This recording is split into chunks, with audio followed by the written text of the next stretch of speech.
அனைவருக்கும் வணக்கம். நீங்க அதிக கடனால பாதிக்கப்பட்டு அதிலிருந்து வெளியே வர முடியாம எவ்வளவோ பிரச்சனைகளை சந்தித்துக் கொண்டிருக்கக்கூடிய ஒவ்வொரு நபருக்கும் விரைவிலேயே கடன் பிரச்சனை தீர செய்ய வேண்டிய எளிய பரிகாரம். நம்பிக்கை இருந்தால் செய்து பாருங்கள். கடன் தொடர்பான பிரச்சனைக்கு காரணமாக திகழக்கூடியவர் செவ்வாய் பகவான் ஆகும். செவ்வாய் பகவானுக்கு அதிதேவதையாக திகழக்கூடியவர்தான் முருகப்பெருமான். அதனால் ஒவ்வொரு வாரமும் வரக்கூடிய செவ்வாய்க்கிழமை அன்று முருகப்பெருமானை நாம் வழிபாடு செய்வதால் செவ்வாய் பகவானால் ஏற்படக்கூடிய பாதிப்புகள் அனைத்தும் நீங்கும். அதிலும் குறிப்பாக சொந்த வீடு அமைவது, கடன் பிரச்சினை தீருவது போன்றவற்றிற்கு மிகவும் சிறப்பு மிகுந்த வழிபாடாக செவ்வாய்க்கிழமை வழிபாடு.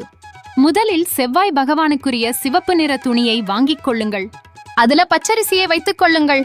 தங்களால் எவ்வளவு பச்சரிசியை வைக்க முடியுமோ அவ்வளவு வைத்துக் கொள்ளலாம். பின்பு அதுல சிவப்பு நிற மலர்களை வைத்துக் கொள்ளுங்க. குறிப்பா சிவப்பு நிற ரோஜாக்களை வைப்பது நல்லதுங்க. அடுத்ததா அதுல அச்சு வெல்லத்தை வைக்க வேண்டும். இதுக்கும் எந்தவித அளவும் கிடையாதுங்க. தங்களுடைய விருப்பத்திற்கு ஏற்றாற் போல வைத்துக் கொள்ளுங்க. பிறகு இதை ஒரு மூட்டையாக கட்டிக்கொள்ளுங்கள். பிறகு செவ்வாய்க்கிழமை அன்று சூரிய உதயம் ஆவதற்கு முன்பாக உங்களுக்கு அருகில் இருக்கக்கூடிய முருகன் ஆலயத்திற்கு இந்த மூட்டையை கொண்டு செல்லுங்க. சூரிய உதயத்திற்கு முன்பு ஆலயம் திறந்திருக்காது என்பவர்கள் அன்று காலை 8 மணிக்குள்ள இந்த வழிபாட்டை செய்துவிட வேண்டும். நேராக முருகப்பெருமான் சன்னதிக்கு சென்று உங்கள் குடும்பத்தில் இருக்கக்கூடிய ஒவ்வொரு நபர்களின் பெயரையும் கூறி அர்ச்சனை செய்யுங்கள். பிறகு முருகப்பெருமானை இந்த மூட்டையை கையில் வைத்துக் கொண்டு 6 முறை சுற்றி வாருங்கள்.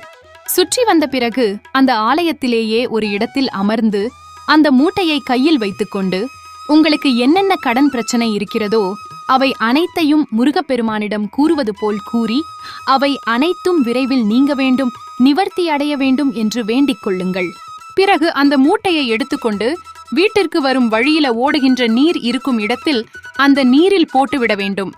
ஓடுகிற நீர் இல்லை என்றால் ஆலயத்திலேயே இருக்கக்கூடிய ஏதாவது ஒரு மரத்தின் அடியில் இந்த மூட்டையை வைத்துவிட்டு வர வேண்டும்.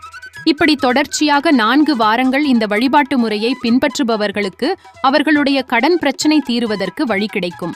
கடன் பிரச்சனை தீருவதற்காக எடுக்கக்கூடிய முயற்சிகளும் விரைவில் வெற்றி கிடைக்கும்.